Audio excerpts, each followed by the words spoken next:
Good morning, folks, and welcome to the 2021 Christmas Market here at the Schwenkfelder Library and Heritage Center. My name is Rachel Yoder. I am the Museum Educator here at the Schwenkfelder, and I will be taking you around our Christmas Putz to show you all the wonderful things that it has in it and all the little surprises. It's a very fun time, and we are open today, Saturday, from 9:30 until 4 o'clock, and then tomorrow, Sunday, we are open from 12 to 4, so do come over for our wonderful Christmas market. There's lots of wonderful things to buy, purchase for people on your list, and also local craftspeople and artisans to also shop from. Now, this, though, is about our Christmas Putz, and I'm going to talk to you a little bit about what a Putz is.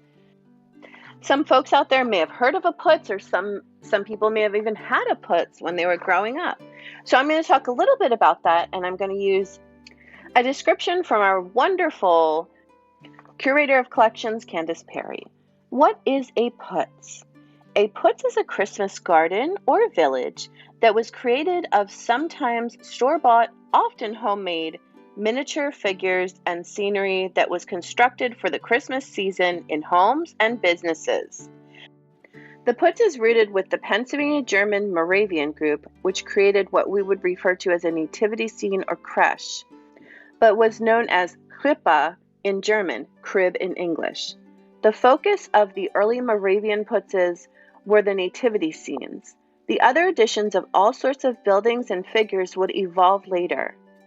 At first, the Putzes were constructed for churches, and as tradition holds, in Moravian schools, but eventually families started creating them in their homes and inviting friends and later the general public in to see them. This putzing, as it was called, visiting Putzes, was mostly popular in the Lehigh Valley. The word Putz, translated from German, refers to any kind of decoration, ornamentation, or embellishment. As a verb, putzen means to polish or to clean, and a cleaning lady is called a Putzfrau. This word was used exclusively among Germans who came to Pennsylvania and was not used in German-speaking areas to describe these types of miniature villages. It's to be noted that Roadside America, the venerable attraction near Charlottesville, Berks County, which is since closed, unfortunately, we love Roadside America, actually started its life as a Christmas Putz, first constructed by the young Gieringer brothers of Reading over 100 years ago. And an interesting note as well is that the people that were running the Pennsylvania Dutch Gift House are also relatives of these brothers, Gieringer. I hope I'm saying that right. And it's Dolores, and she's a wonderful person, so we wish them well and hope everything's going well for them. We certainly miss the Pennsylvania Dutch Gift House and Roadside America. It was quite an attraction, but very interesting to note that it started as a Putz. Now we're going to talk about the different types of Putzes.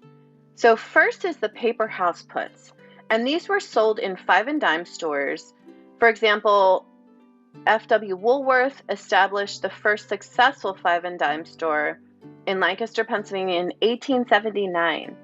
These stores were new and innovative because they were self-service with merchandise displayed for customers to help themselves, something that we're very familiar with these days. Everything in the store was originally 5 and 10 cents. Can you imagine? So you could have a pretty Christmas display for less than $1. The paper houses were made in Japan starting in the 1920s and through the 30s. World War II temporarily put an end to their production, but it started back up after the war, and they were made until the 1960s. The more elaborate houses were made prior to World War II.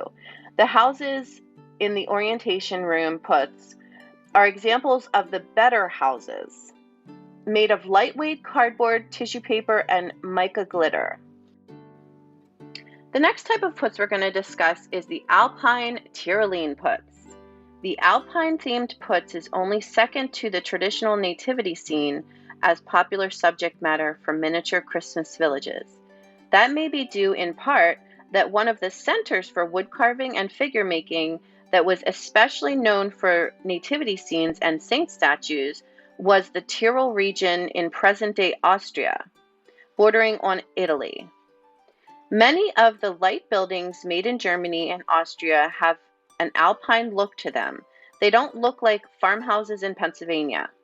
Many of the animals most commonly sold for putzes a century ago were animals that would be found in the mountainous areas, including deer and sheep. We have a lot of deer and sheep in our collection here. The deer are cast in lead, and traditional Putz sheep have wooden legs and real wool coats. The mountain is handmade by Heritage Center volunteer Jack McBrady and is specifically designed to resemble the Matterhorn, a jagged mountain peak in Switzerland. This Putz was designed and built by Jack McBrady. The next kind of Putz that we're going to discuss is the Nativity Putz. I apologize ahead of time for my awful German, but I am going to give it a go. The original Christmas Putzes were a nativity scene, or Weihnachtskrippe in German, meaning Christmas crib. The nativity scene shows the story of Jesus' birth from the Gospels of Luke and Matthew.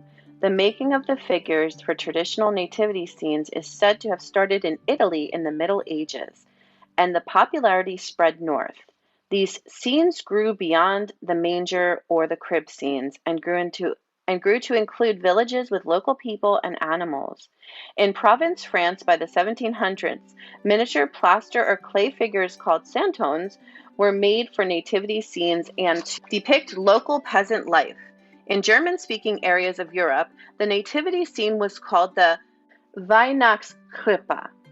In the 18th century, nativity scenes were banned in churches and public places by the government. As a result, families started to set up nativities in their homes. The ban was eventually lifted.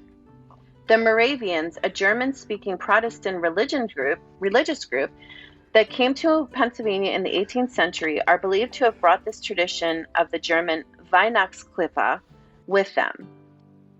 There are some documented reminiscences by Moravians living in Bethlehem about viewing what would become known as the Putz, made by elderly male member of this group in the first half of the 1800s.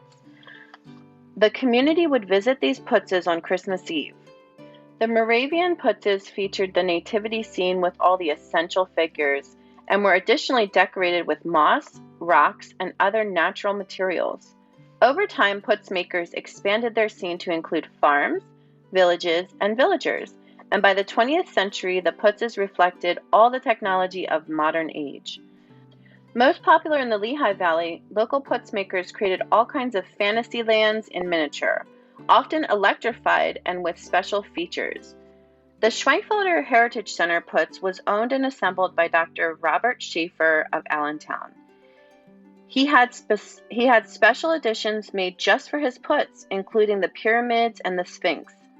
Note that the Great Pyramid in Egypt is over 450 miles away overland from Bethlehem, where Jesus is said to have been born. So including the Egyptian monuments in the Putz is simply a flight of fancy, like most of what you see a Putz. The last type of Putz we're going to discuss is the zoo Putz. The zoos we know today didn't always look that way, but they probably didn't look this way either. Zoos started as private menageries, collections of exotic animals that were owned by aristocracy, and as a result, they were not accessible to the average person. Traveling menageries became popular in the 1700s, even in Philadelphia, and people could view exotic animals for the price of a ticket. It wasn't until the late 1800s when true zoological gardens, zoos, were formed and had educational and scientific purposes, and still later when animals were exhibited in natural-looking habitats. By the end of the 1900s, British companies were also making all kinds of miniatures, frequently out of lead. Many of the exotic animals in the zoo are from England rather than Germany and Austria. These British companies were best known for making toy soldiers, which were very popular with boys and even grown men throughout the 20th century. So folks, boys and girls, friends of the Heritage Center, thank you so much for taking this time to explore our Christmas Putz with me. And I hope that you get a chance to stop in and see our Putz. It is open for quite a while. I think after the holidays even, it'll still be up a bit in January, But I do recommend you coming this weekend because we have a wonderful Christmas market, which includes entertainment, music, lots of vendors. It will be a wonderful time.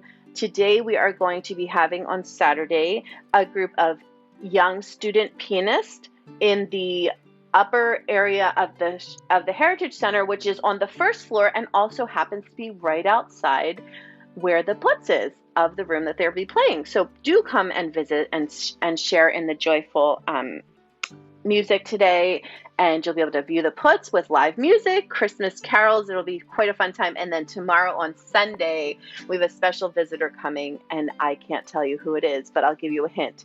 He is sort of like Santa Claus, but covered in pelts.